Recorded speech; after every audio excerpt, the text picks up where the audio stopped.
Hi friends, ఈరోజు fourth lesson ఒకసారి చూద్దామండి. నీడ ఖరీదు. నేను చెప్పాను కదండి, క అంటే కథా ప్రక్రియ.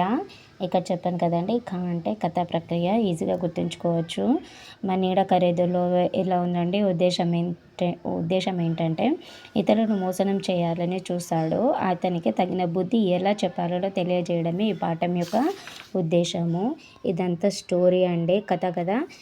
ఇందులో ఏమి ఇంపార్టెంట్ లేదు. నేనైతే మొత్తం చూశాను, ఏమీ లేదు.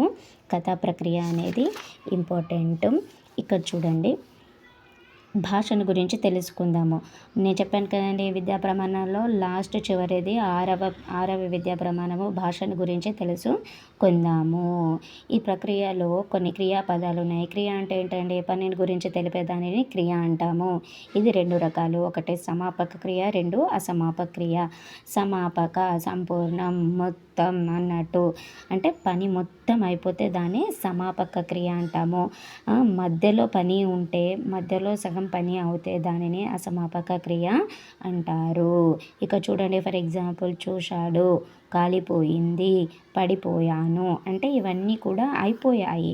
ఈ పనులన్నీ కూడా కంప్లీట్ అయ్యాయి, అందుకే దీనిని సమాపక క్రియ అన్నాము. చూసి, వచ్చి, తిని సగం పనులే పూర్తి చేశాడు కాబట్టి దీనిని ఏమంటున్నామండి? అసమాపక ప్రక్రియ అంటున్నాము.